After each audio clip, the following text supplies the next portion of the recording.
உரையந்தாய் போற்றி, பாகம் பெண்ணுகு அனாய் போற்றி, காவாய் கனகத்திரடே போற்றி, கைலை மலையானே போற்றி போற்றி.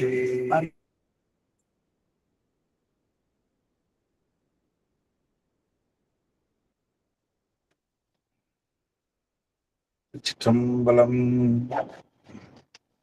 வன்மை தரும் ஆகம நூல் வைத்த பொருள் வழுவா, உண்மை விளக்கம் முறை செய்ய திண்மதம் சேர் அந்தி நிற தந்தி முகத் தொந்தி வயிற்று ஐங்கரனை பந்தம் அற துந்தியுள் வைப்பாம்.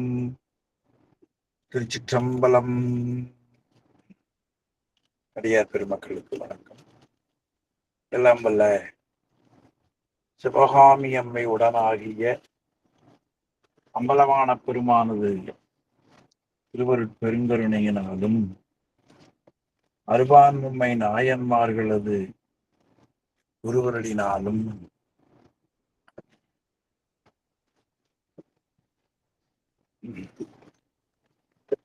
உமாபதி சிவம் அருளி செய்த நெஞ்சுவிடத்தோது என்னும் நூலை சிந்திக்கக்கூடிய மிகப்பெரிய சிவபுண்ணியத்தை நாம் பெற்றிருக்கிறோம்.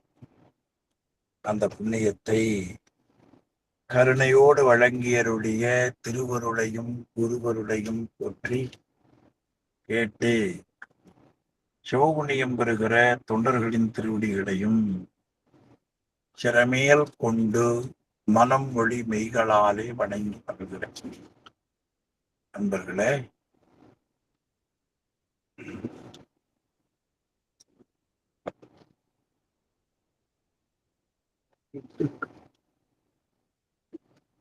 நெஞ்சுபடுத்துவதில் நாம்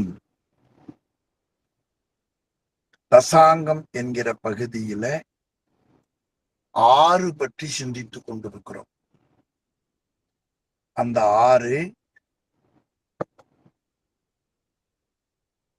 மலையிலே இருந்து மழை நீர் வர அந்த நீர் எதை எதை அடித்து வருகிறது என்பதாக அந்த நீருக்கு உவமையாக இறைவனுடைய அருள் நீர்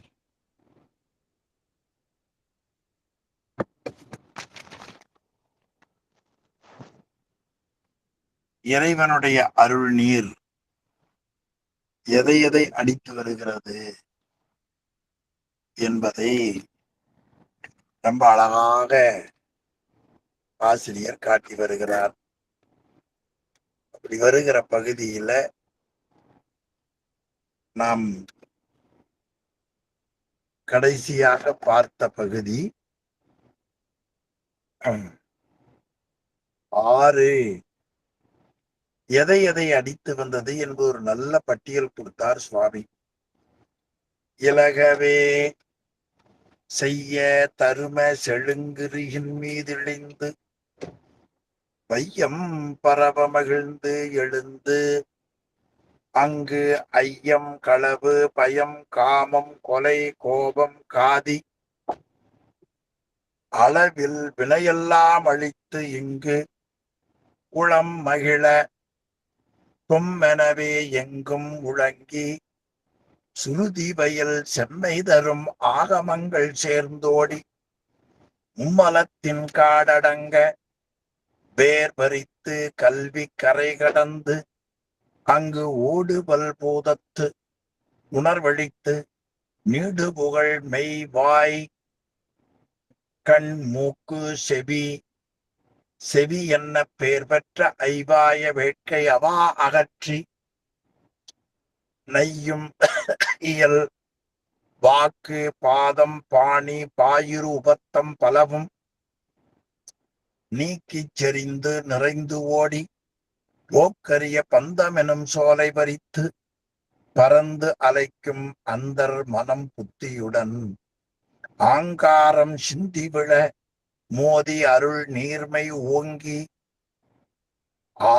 விரல் முக்குணமும் காதி உரோமமெலாம் கைகலந்து சீதப்புழகம் அரும்ப புலன் மயக்கம் சீத புலகம் அரம்ப புலன் மயக்கம்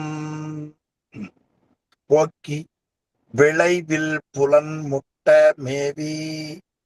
இதுவரை நாம் பார்த்தோம். விளைவில் புலன், அதாவது நம்முடைய உயிரை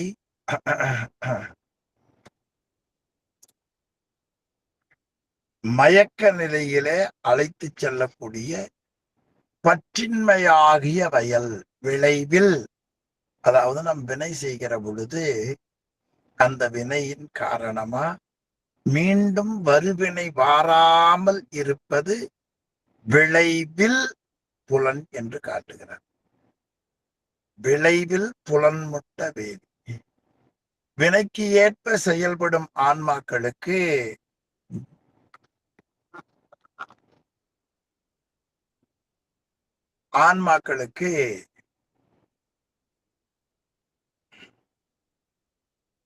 வினை விளைவு இல்லாத பற்றின்மையாகிய வயலில் முழுவதுமாக பாய்ந்தது.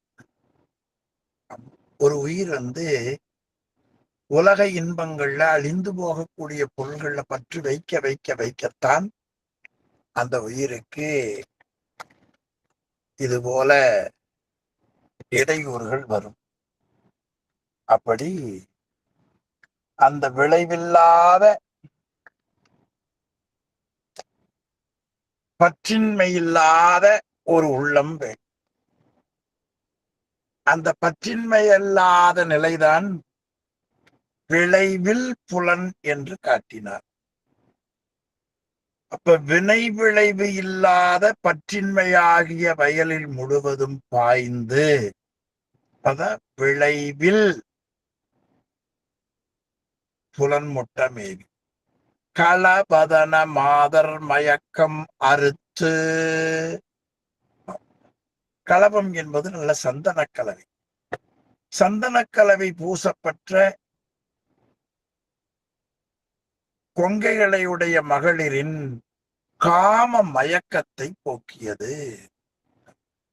களதனப சீத களபன்னு பார்த்தோம் இல்லைங்களா? களபம்னா சந்தனம். சந்தனம் பூசப்பட்ட மாதர் மயக்கத்தை அறுத்தது. அதன் மேல செல்லக்கூடிய எண்ணத்தை, காம மயக்கத்தை அருள் நீரானது முழுமையாக போக்கியது. வளர் மண்டலத்து சோதி ஒரு மூன்றினையும் சோதித்து. வளர் மண்டலம், வளர்ந்து வருகின்ற உலகத்துக்கு ஒளியை தருகிற சோதி, மூன்று சோதி. அது உங்களுக்கு எல்லாருக்குமே தெரியும். நெருப்பு,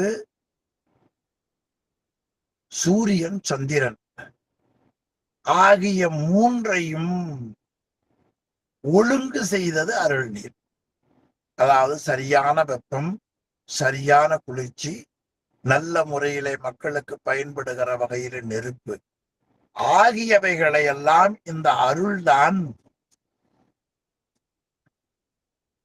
நமக்கு ஒழுங்குபடுத்தி கொடுக்கிறார். அதனால் வளர் மண்டலத்து சோதி ஒரு மூன்றினையும் சோதித்து நீதியினால் ஆதாரம் ஆறினும் சென்று. நீதி என்பது இங்க முறை என்று பொருள். முறையாக அமைந்த 6 ஆதாரங்கள், மூலாதாரம், சுவாதிட்டானம், மணிபூரகம், அநாதகம், விசுத்தி, ஆக்ஞை ஆகிய 6 ஆதாரங்களிலே ஆன்மா சென்று தங்கி தன்னுடைய அறிவை ஒழுங்குபடுத்துதல், யோக நிலையிலே நிற்றல். அதற்காக இந்த ஆன்மாவை தன் உடம்புல 6 ஆதாரங்கள், அந்த 6 ஆதாரங்களிலேயும் அருள் அறிவோடு சென்று தங்கியது. சென்று ஆரி, ஆரி என்ற ஆதாரங்கள்ல சென்று தங்கி. ஆம், ஆடல் வாயுக்கள் மீதான பத்தும் மிக பறந்து. அடல் வாயுக்கள், அடல் என்பது வலிமையுடைய வாயுக்கள். ஆற்றல் அடல் விடையேறும் ஆலவாயான். அங்க அடல் வருது இல்லைங்களா? அது போல அடல் வாயுக்கள் நல்ல வலிமையுடைய, ஒன்றுக்கொன்று மாறுபட்ட தன்மைகளை உடையது அடல் வாயுக்கள். அந்த வாயுக்கள் பிராணன், அபானன், உதானன், வியானன், சமானன், நாகன், கூர்மன், கிருகரன், தேவதத்தன், தனஞ்சயன். இப்படி நமக்கு 10 காற்றுக்கள். அந்த 10 காற்றுக்கும் அது மேலான முறையில பரவி உயிர்களுக்கு செயல்பட அருள் நீர் அதை ஒழுங்குபடுத்தியது. அந்த 10 காற்று மிக நமக்கு இன்றியமையாகும். இறைவன் இந்த உடம்போடு குடியிருக்கிற காலத்தில் செய்த மிகப்பெரிய உதவி. அதுல எல்லா காற்றும் உயிர் உடம்பு விட்டு போனோன்னா போயிடும். இந்த தனஞ்சயன் என்கிற வாயு மட்டும் உடம்போடு சில நாள் இருக்குமா. எரியூட்டுகிற பொழுதோ அல்லது மண்ணுல குழி தோண்டி உடம்ப புதைக்கிற பொழுதோ இந்த தனஞ்சயன் காற்று இருந்தால்தான் இந்த உடம்பு முழுவதும் அழிக்கும். இந்த காற்றை சுவாமி கொடுத்திருக்கார் பாருங்களேன். ஆக 10 வாயுக்கள், அந்த வாயுக்கள் மேல பறந்து பறந்து என்று சொன்னா அந்த அருளானது வாயுக்கள் மேல பரவி பிறகு காதி, பிருதிவி, அப்பு, தேயு, வாயு, ஆகாயம், உறுதி, நிலம் 5ம் ஓடி. இந்த ஆகிய 10 காற்றுக்கு மேலான முறையில் பரவி செயல்பட. அதுக்கப்புறம் ஒரு சொல்லுபாட்டால் பாருங்க. காதி அது தனிச்சொல். அந்த 10 வாயுக்கள் மேலையும் மோதி தள்ளி பிருத்திவி, அப்பு, தேயு, வாயு, ஆகாயம், உறுதி, நிலம் 5ம் ஓடி. 5 பூதங்களுக்கும் உறுதி தரும் இடமாக பாய்ந்து சென்று நிலம், நீர், நெருப்பு, காற்று, ஆகாயம் ஆகிய 5 பூதங்களுக்கும் அந்த இடங்கள்ல உறுதி தரும் நிலம் பாய்ந்து சென்று மறுவிழா நான்முகன் மால் ஈசன் மகேசன் நலம் சிறந்த தான் முகம் 5ஆம் சதாசிவமும் ஆனதொரு விந்து நாதம் கடந்த சுத்த வெறுவெளி. மறுவிழா நான்முகன் மால் ஈசன் தான் முகம் 5ஆம் சதாசிவம். ஆக இறைவன் ஆன்மாக்களினுடைய ஆணவ மலமாகிய அந்த குற்றம் நீங்கும் பொருட்டு அவன் பல வகைகளில அருள் செய்கின்றான். அப்படி அருள் செய்கிற அந்த வகை இருக்கிறதே, அந்த அருள் செய்கிற வகையில உயிர்களுக்கு அவன் 5 நிலைகளிலே இருந்து அருள் புரிய வருகிறான். அப்படி வருகிற நிலையை ரொம்ப அழகா நம்முடைய ஞான நூல்கள் சொல்லுகின்றன. ஆன்மாக்களுடைய குற்றம் தீர்ப்பதற்காக பிரம்மன் நிவர்த்திகலையின் அதிபராக இருந்து படைத்தலை செய்வார். பிரம்ம என்ன செய்வார்? நிவர்த்திகலையின் தலைவராக இருந்து படைத்தல் முதலியவைகளை செய்வான். நிவர்த்திகலையின் தலைவராக இருந்து படைத்தல் முதலியவைகளை செய்வான். அதன் பிறகு அதற்கு மேல வந்தால் திருமால் பிரதிஷ்டாகலையின் அதிபராக இருந்து காத்தலை செய்வார். உருத்திரன் வித்யாகலையின் அதிபராக இருந்து அழித்தலை செய்வார். வித்யாகலையின் அதிபராக இருந்து அழித்தலை செய்வார். அதற்கு மேல உருத்திரன் திருமால் பிரதிஷ்டாகலையின் அதிபராக இருந்து காத்தலை செய்வார். உருத்திரன் வித்யாகலையின் அதிபராக இருந்து அழித்தலை செய்வார்.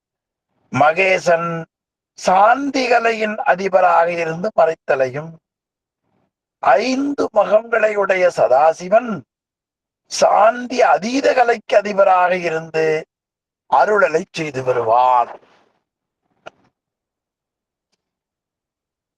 இப்படி அந்த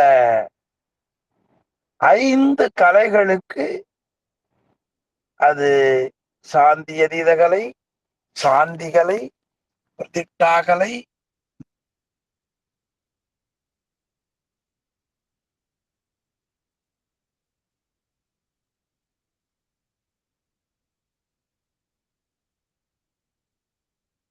நமக்கு சதாசிவன், ஈஸ்வரன், சுத்தவித்தை சதாசிவன், அதற்கீழ வந்தால் ஈஸ்வரன், அதற்கீழ உருத்திரன், திருமால், பிரம்மா. இப்படி அந்த 5 பேரும் அந்தந்த கலைகளுக்கு தலைவராக இருப்பார்கள். இனி அந்த நிலைகளை எல்லாம் மறுவிழா நான்முகன் மால் ஈசன் மகேசன் நலம் சிறந்த தான் முகம் 5ஆம் சதாசிவம். அதன் பிறகு ஆனதொரு விந்து நாதம் கடந்த சுத்த வெறுவெளி வெளியில் அந்த மிலாப்பால் அடங்கி அடங்க தேக்கியவன். ரொம்ப அருமையான பகுதியை காட்டுகிறார். விந்து நாதம் கடந்த சுத்த வெறுவெளியில் அந்த மிலாப்பால் அடங்க தேக்கியவன். ஆக சிவன் தன்னுடைய நிலையில அவன் பரமசிவனாக இருப்பான். அப்பொழுது அவனுக்கு எந்த விதமான செயலும் இல்லை. அப்படி செயலை இருக்கிற நிலையிலே அந்த பரமசிவனுக்கு அநாதி சிவன் என்று பெயர். அப்பொழுது அவனுடைய சக்தி பராசக்தி என்று சொல்லப்படும். பராசக்திக்கு வடிவம் கிடையாது. அது வந்த குறியும் கோலமும் அற்று எங்கும் செரியும் பரமசிவமாயினார். ஆக எந்த ஒரு செயலும் இல்லாத அநாதி சிவன் 5 செய்ய நினைப்பான். அப்படி நினைப்பு மட்டும் தோன்றிய நிலையிலே ஆதிசிவன் என்று வழங்கப்படுவார். அப்பொழுது அவனுடைய சக்தி ஆதிசக்தி. ஆதிசிவனும் ஆதிசக்தியும் ஞானமாகவே இருக்கும். அது சக்தி கிரியை வடிவம் பெறாது. பராசக்தி பரமசிவன் ஞான வடிவத்தை போல ஆதிசிவனும் ஆதிசக்தியும் ஞான வடிவமாக இருப்பார்கள்.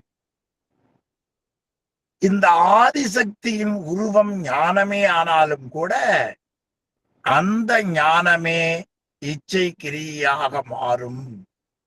இப்ப ஞான சக்தியோடு இச்சாசக்தி, கிரியாசக்தி இது சேர்ந்து 3ஆகும். இந்த ஆதிசக்தி தான் திரோதான சக்தியாக அமையும். இது எத்திரம் நின்றான் ஈசன் அத்திரம் அவளும் எத்திரம் ஞானம் உள்ளது அத்திரம் இச்சை செய்தி என்று அருளந்தி சிவம் சிவஞான சித்தியாரில் காட்டுகிறார். அப்ப ஆதிசிவன் என்ன செய்வான்? தன்னுடைய ஆதிசக்தியாகிய ஞான சக்தியை ஆதிசிவன் என்ன செய்வார்? தன்னுடைய ஆதிசக்தியாகிய ஞான சக்தியை சுத்தமாயையின் மேல் பொதுவாக செலுத்துவான். அப்பொழுது சுத்தமாயையினுடைய ஒரு பகுதி செயல்பட பொதுநிலை உண்டாகும். அப்பொழுது பரநாத தத்துவம் தோன்றும். பரநாத தத்துவம் தோன்றும். இப்படி பரநாதம் தோன்றுவதற்கு காரணமாக இருக்கிற ஆதிசிவனும் ஆதிசக்தியும் ஞானமயமாகவே இருப்பார்கள். அதனால் அகண்ட நிலையே காணப்படும். கண்டிதப்படக்கூடிய துண்டித்த நிலை வராதே. இப்ப பரநாத தத்துவமாகவும் பரநாத சிவனாகும் ஆகும்போதுதான் கண்ட நிலை. அப்பொழுது பரவாகீஸ்வரன் என்று அழைக்கப்படுவார். பரநாத சிவனுடைய விருப்பப்படி ஞான சக்தியாய் மட்டும் நின்ற ஆதிசக்தியின் கூறு கிரியாசக்தியாக பிரியும். அப்படி கிரியாசக்தியாக பிரிந்து சுத்தமாயையின் பகுதியில் பதிந்து பொதுவான செயல்பாட்டிற்கு தகுதியாக அமையும். அந்த நிலையில்தான் பரவிந்து தத்துவம் நமக்கு தோன்றும். இப்ப பரநாத தத்துவமும் பரவிந்து தத்துவமும், விந்து நாதம் ரெண்டு சொல் பார்த்தோமா? விந்து நாதம் அப்படின்னு பார்த்தோம். இந்த விந்து நாதம் என்று சொல்லப்படுவது எந்த நிலையில விந்து என சொல்லப்படுகிறது, நாதம் என்று சொல்லப்படுகிறது, இதைத்தான் நாம கண்டுபிடிக்கணும். மீண்டும் கொஞ்சம் பழைய நிலைக்கு வருவோம். அதாவது இறைவன் எந்த விதமான செயலும் இல்லாமல் பரமசிவனாக இருப்பார். எந்த செயலும் இல்லாமல் இருப்பான். அவனுக்கு அனாதி சிவன் பேர். அவனுடைய சக்தி பராசக்தி. பரமசிவனுக்கு வடிவம் இல்லை, பராசக்திக்கும் வடிவம் இல்லை. இதை கொஞ்சம் மனசுல ஞாபகம் வச்சுக்கோங்க. இனி எந்த ஒரு செயலும் இல்லாத அனாதி சிவன் உயிர்கள் கேவல நிலையிலே கிடப்பதை பார்த்து உயிர்களுக்காக ஐந்தொழில் செய்ய நினைப்பார். அப்படி நினைப்பு மட்டும் தோன்றிய நிலையில ஆதிசிவன் என பெயர் வழங்கப்படுவார். பாருங்க, நினைப்பு வர்றதுக்கு முன்னால எந்த செயலும் இல்லாத அவன் எப்படி இருப்பான்? அனாதி சிவனாய் இருப்பான். நினைப்பு வந்த உடனே அது என்ன ஆயிடுச்சு? ஆதிசிவன் ஆகிவிட்டது. நல்லா ஞாபகம் வச்சுக்கணும். என்ன சிவன் ஆயிடுச்சு? ஆதிசிவன். ஆதிசிவனுக்கு சக்தி ஆதிசக்தி. பொதுவா 5 தத்துவங்கள்ல சிவம் சக்தி உண்மை விளக்கத்துல படிச்சோம். இந்த சிவமும் சக்தியும்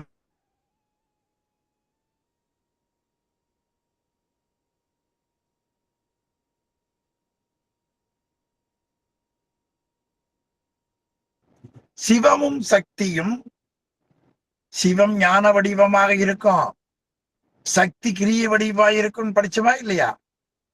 உண்மை விளக்கத்துல பார்த்தோம்லங்க. சுத்த தத்துவம் 5: சிவம், சக்தி, சாதாக்கியம், ஈஸ்வரம், சுத்த வித்தை. அதுல சிவம் ஞான வடிவம், சரி. சக்தி கிரியை வடிவம், சாதாக்கியம் ஞானமும் கிரியையும் சமமாய் இருக்கும். இனி ஈஸ்வரம் கிரியை மிக்க இருக்கும், ஞானம் குறைந்திருக்கும். அதற்கடுத்து சுத்த வித்தை ஞானம் மிக்கிருக்கும், கிரியை குறைந்திருக்கும். ஆனா இங்க வரக்கூடிய பரமசிவன் பராசக்தி, அதுக்குத்தான் அனாதி சிவன் அனாதி சக்தி. அது ஞானமே வடிவமாத்தான் இருக்கும். சரி, அது ஐந்தொழில் செய்ய எண்ணுகிற பொழுது அந்த நினைப்பு மட்டும்தான் வரும். தொழிலே செய்யல, ஐந்தொழில் செய்ய நினைக்கிறான். நினைச்ச உடனே அனாதிசிவன் என்ன ஆயிருவாரு? அனாதிசிவனாய் இருப்பவர் ஆதிசிவனாகி விடுவார். ஏன்? அந்த நினைப்பு தொடக்கத்துக்கு ஆதிசிவனாயிருவார். ஆதி என்பது தொடக்கத்தை உடையது, அனாதி என்பது தொடக்கம் இல்லாதது. இந்த இடத்த கொஞ்சம் நல்ல அன்பர்கள் ஆழமா பற்றி கொள்ள வேண்டும். அப்ப அந்த அனாதி சிவன் ஆதிசிவனானான், அனாதி சக்தி ஆதிசக்தி ஆனாள். இந்த ஆதிசக்தி தான், இந்த ரெண்டும் இப்ப ஞான வடிவமாகவே இருக்கும். ரெண்டை குழப்பிக் கூடாது. இப்ப ஞான வடிவம் தான். ஆதிசக்தியினுடைய வடிவம் உருவம் ஞானமே ஆனாலும் கூட அந்த ஞானமே இச்சை கிரியாக மாறும். அப்ப ஞான சக்தியுடன் இச்சாசக்தி கிரியாசக்தி சேர்ந்து 3. இந்த ஆதிசக்தி தான் பின்னர் திரோதான சக்தி மறைப்பு சக்தி ஆகும். ஆதிசிவன் என்ன செய்வான்? தன்னுடைய ஆதிசக்தியாகிய ஞான சக்தியை சுத்த மாயையின் மேல பொதுவாக செலுத்துவான். தன் சக்திய சுத்தமாயின் ஒரு பகுதி செயல்பட பொதுநிலை உண்டாகும். சுத்தமாய முழுவதும் செயல்படாது, ஒரு பகுதி செயல்பட தொடங்கும். அப்பொழுது பரநாத தத்துவம் தோன்றும். நாத தத்துவம் எப்படின்னு பார்த்துட்டோம், பரநாத தத்துவம். இனி பரநாத சிவனுடைய விருப்பப்படி ஞான சக்தியாக மட்டும் நின்ற ஆதிசக்தியின் கூறு கிரியாசக்தியாக பிரிந்து சுத்தமாயையின் பகுதியில் பதிந்து பொது வகையான செயல்பாட்டிற்கு தகுதியாக அமையும். அப்படி செயல்பாட்டிற்கு தகுதியாக ஆகிற பொழுது அந்த நிலைதான் பரவிந்து. பரநாதம் பரவிந்து எப்படி தோன்றியது என்பதை பார்ப்போம். அதுக்கு சக்தி பரவிந்து சக்தி. மேல பரநாத சிவன் பரவாகீஸ்வரன், பரவிந்து சக்தி பரவாகீஸ்வரி. இப்ப நாதம் விந்து தெரிஞ்சிருச்சு. இனி கடந்த சுத்த வெறுவெளி. பரநாதம், அதன் பிறகு கடந்த சுத்த வெறுவெளி அந்தமிலா பாழ். இது நாம பார்க்கணும். பரநாதத்தில அடைந்த உயிர்கள், பரநாதத்து வரைக்கும் உயிர்கள் வந்துருச்சு வைங்க, உயிர்கள் என்ற தன்மையே அதுக்கு இருக்காது. நாம உயிர், இவர் இறைவன் என்ற நிலையே உயிருக்கு இருக்காது. அது காண்பான், காட்சி, காணப்படும் பொருள், இந்த 3 நிலையும் இல்லாமல் உயிர் இறைவனாகவே இருக்கும். இறைவனாகாது, இறைவனாகவே இருக்கும். அதனால் பரநாதத்திற்கு வெறும்பாள் என்று அழைக்கப்படும். பரநாதத்துக்கு என்ன பெயர்? வெறும்பாள் என்று அழைக்கப்படும். இனி அதுக்கு கீழே பரவிந்துவை அடைந்த உயிர்கள் செயலற்று வினை துன்பமில்லாமல் இருக்கும். மேல வரும்போது இறைவனாக இருக்கும், வினை துன்பமில்லாமல் மலமற்று இருக்கும். அது பரவிந்து அடைந்த நிலை. அது பாழ். பாழ் வேறு, வெறும்பாழ் வேறு. பாழ் என்பது பரநாதத்தை உடைய, அதாவது பரவிந்துவை அடைந்த உயிர்கள் வினை துன்பம் இல்லாமல் மலமற்று இருக்கிற நிலை பரவிந்து நிலையில, அதுக்கு பாழ் என்று பெயர். அதுக்கு மேல பரநாதத்தை உயிர்கள் அடைகிற பொழுது உயிருக்கு காண்பான், காட்சி, காணப்படும் பொருள், திரிபுடை ஞானம்னு பேரு. அது ஞாதுரு, ஞானம், ஞேயம் என்று வடமொழியில சொல்லுவார்கள். காண்பான் ஆன்மா, காட்சி இறைவனுடைய ஆனந்தம், காணப்படும் பொருள் இறைவன். இந்த 3ம் இல்லாமல் எந்த சிந்தனையும் இல்லாமல் இறைவனாகவே ஆனந்தித்துக் கொண்டிருக்கும். அதற்கு வெறும்பாள்னு பேர். ஆமா, வெறும்பாள், பாள். பாள், வெறும்பாள் ரெண்டு பார்த்துட்டோம். இனி கிரியின் வடிவமாக நிற்பது பரவிந்து. கிரியின் வடிவமாக நிற்பது பரவிந்து. ஆமா, அந்த பரவிந்து சக்தியில அபரநாதம் தோன்றும். பரநாதம், பரவிந்து பார்த்தோம். பரநாதம் எப்படி தோன்றியது என்றால், தன்னுடைய சக்தியாகிய ஞான சக்தியை தோன்றுவான். அப்ப தோன்றுவது பரநாத தத்துவம். இப்ப கிரியையின் வடிவமாக நின்ற பரவிந்து சக்தியிலே இருந்து அபரநாதம் தோன்றும். பரவிந்து சக்தியிலே இருந்து, அது கிரியை ஞான சக்தியாக மட்டும் நின்ற ஆதிசக்தி கிரியாசக்தியாக பிரிந்து அந்த பரவிந்து சக்தியிலே இருந்து அபரநாதம் தோன்றும். பரநாத தத்துவம் ஞான சக்தியை சுத்தமாய் மேல் செலுத்த தோன்றுவது. கிரியாசக்தியாக பிரிந்து சுத்தமாயில் பொறுத்து பரவிந்து தத்துவம். அப்ப கிரியையின் வடிவமாக இருக்கிற பரவிந்து சக்தியில இருந்து அபரநாதம் தோன்றும். இது சுத்தமாயின் மேல் நோக்கிய பாகம். பராசக்தியின் வெளியில், இந்த பராசக்தியின் வெளியில் பரந்திருத்தலால் உருவமற்றதாலும் அங்கு உண்டாதல் ஒன்றும் இல்லை. எனவே அபரநாதம் வெறுவெளி என்று பெயர் பெற்றது. அபரநாதம் வெறுவெளி, பரநாதம் வெறும்பாள், பரவிந்து பாள் வெறுவெளி என பெறும். அபரநாத தத்துவத்துக்கு உரியவன் அபரநாத சிவன் என்றும் அபரவாகீஸ்வரி என்றும் அழைக்கப்பெறுவாள்.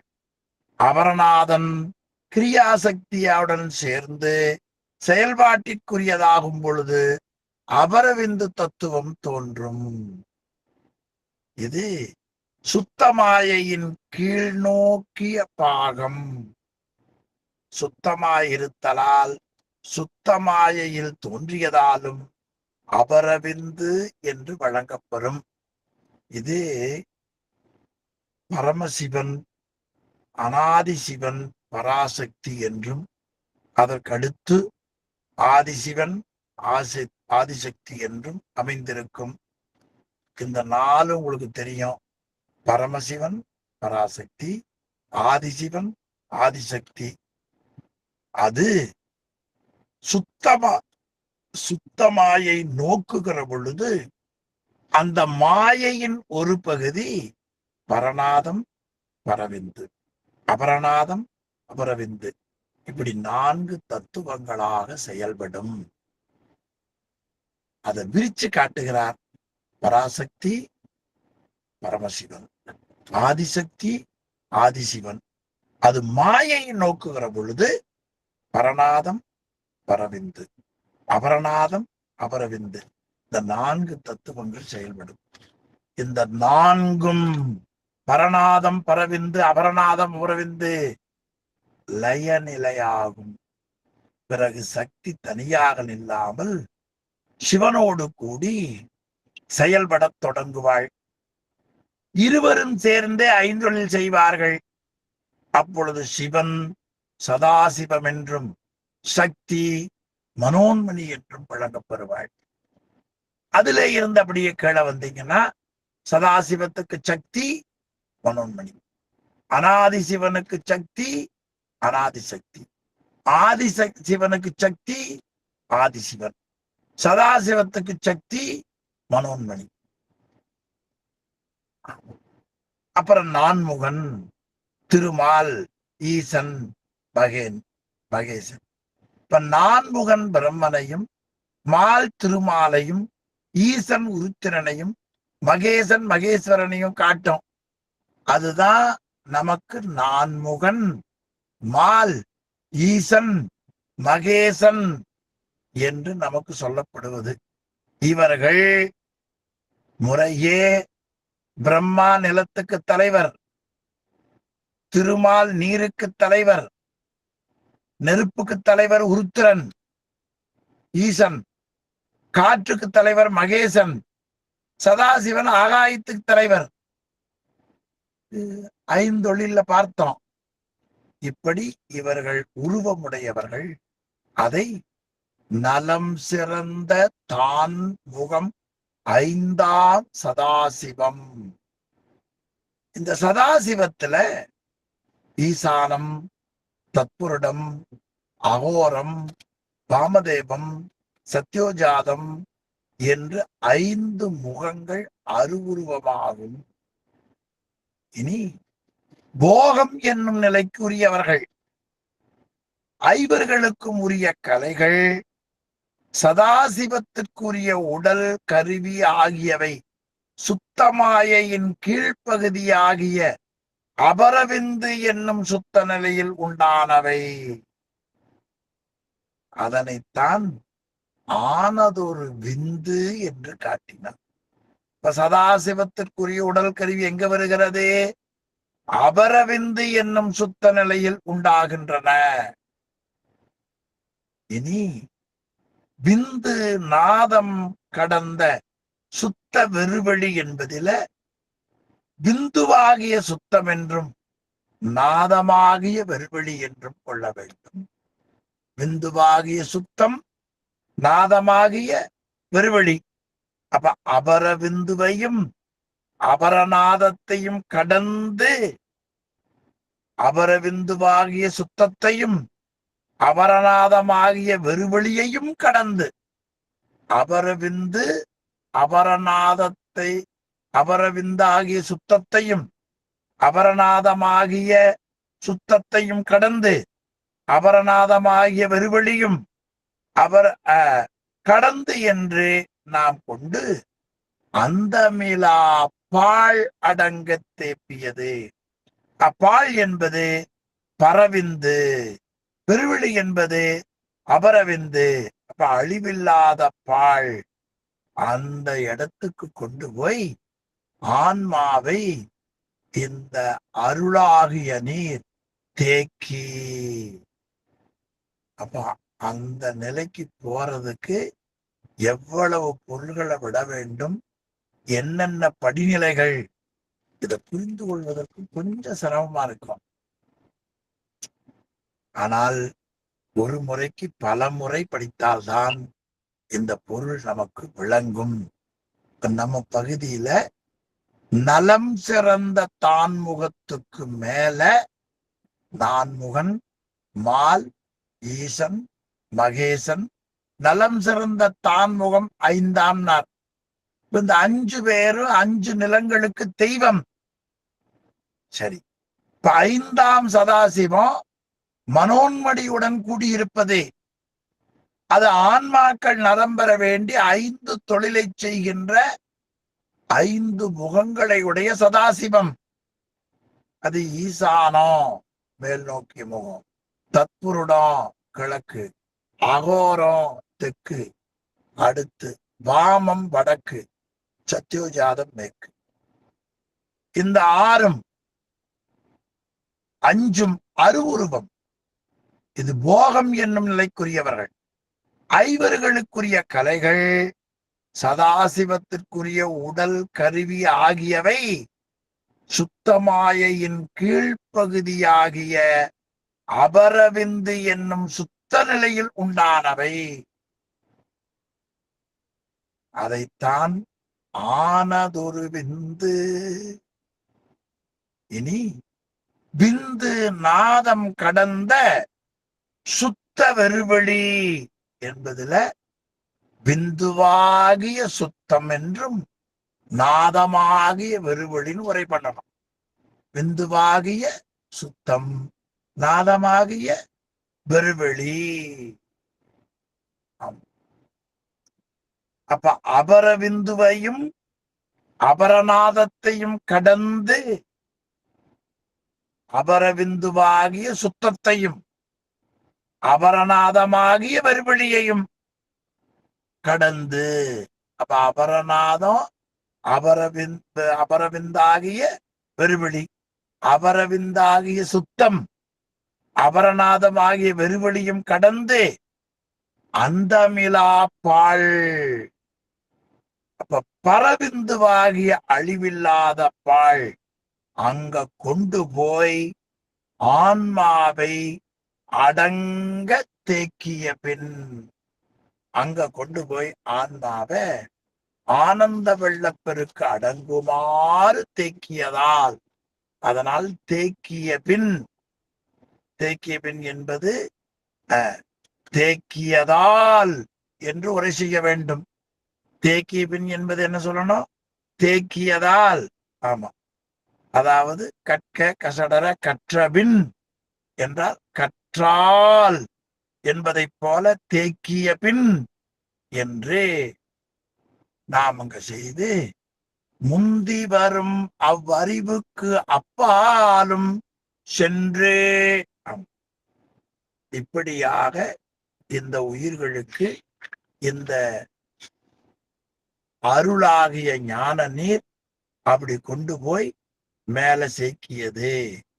அப்போ சுத்த வெறுவெளியில் அந்தமிலா பால் அடங்கிய தேக்கிய பின், சுத்தம் என்பது அபரவிந்துவுக்கும் வெறுவெளி என்னும் அபரநாதத்திற்கு மேல் உள்ளது. அழிவில்லாதான பரவிந்தம் என்னும் பாழ், அதற்கு மேல பரநாதம் என்னும் வெறும்பாள் அங்க கொண்டு போய் ஆனந்த ஆற்று பெருக்கி தேக்கியது. முந்தி வரும் அவ்வறிவுக்கு அப்பாலும் சென்று அகண்டம் உள்ளடக்கி அனைத்திற்கும் முன்பாக உள்ள பரஞானத்திற்கு மேலாக சென்று எல்லா பொருள்களையும் தனக்குள் அடக்கி, எல்லா பொருள்களையும் தனக்குள் அடக்கியது. அப்ப பரநாதத்திற்கு மேல் அகண்டமாக, அகண்டம் என்பது பிரிப்பில்லாதது, கண்டம் என்பது பிரிவு பாகுபாடுடையது. ஆமா, அப்போ கண்டம் இல்லாத என்றால் பிரிப்பில்லாத ஞானத்திரளாய் நின்ற இறைவன் அந்த திருவருளை ஆனந்த ஆறு தனக்குள் அடக்கியது என்பதைத்தான் முந்தி வரும் அவ்வறிவுக்கு அப்பாலும் சென்று அகண்டம் உள்ளடக்கி ஒளித்திட்டு செம்மையான அறிவாக அமைந்து திகைப்பு ஒளித்திட்டு, அங்கேயும் வேறு சில ஐயப்பாடுகள் வரும் போல இருக்குது. இத்தனை காமம் களவு குரோமம் இதெல்லாம் உடைத்த பிறகு கூட வேறு சில ஐயப்பாடுகள் இருக்குமா இருக்குது. அதனால் திகைப்பொழித்திட்டு எவ்வறிவும் தானாய வீடளித்து எல்லா ஞானங்களையும் தன்னுடையத ஆக்கி ஞானத்தால் அடைய பெறும் வீடு பேற்றை அந்த அருள் கொடுக்கும். அப்ப எவ்வறிவும் தானாய வீடு, எல்லா அறிவும்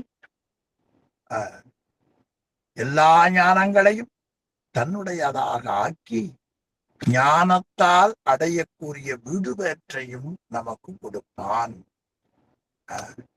திகைப்பொழித்திட்டு எவ்வறிவும் தானாய வீடளித்து தன்னில் பிரிவிலா ஊனாகி எவ்வுயிர்க்கும் உள் புகுந்து,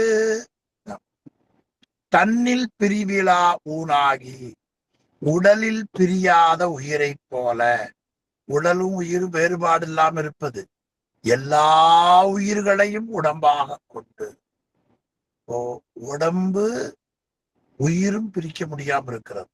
அது போல சிவபெருமான் எல்லா உயிர்களையும் அவனுடைய அருள் உடம்பாக கொண்டு, அத உள்ளம் பெருங்கோயில் உள் புகுந்து, உயிருக்கு உயிராக உள் புகுந்து மேனியிலா அஞ்சு அவத்தையும் கடந்து, அறிவில்லாத உடலில் உண்டாக ஒரு பொழுது 5 அவத்தைகளையும் கடந்து சென்று, 5 அவத்தைகளாவது நனவு, கனவு, உறக்கம், பேருறக்கம். அந்த 5 அவத்தைகளையும் கடந்து 5 அவத்தை அது பின்னால விரிவா படிக்க போறோம். நனவு, கனவு, உறக்கம், பேருறக்கம் கடந்து ஆய பெரும் பேரொழிக்கே தஞ்சம் எனச் சென்று தலைப்பட்டு முன்னால படித்த மேலாக அமைந்த பெரும் பேரொழியாகிய கற்பனை கடந்த அலையில் சோதியே அடைக்கலம் என்று அடைந்து தஞ்சம் என்று தலைப்பட்டு வஞ்சம் அற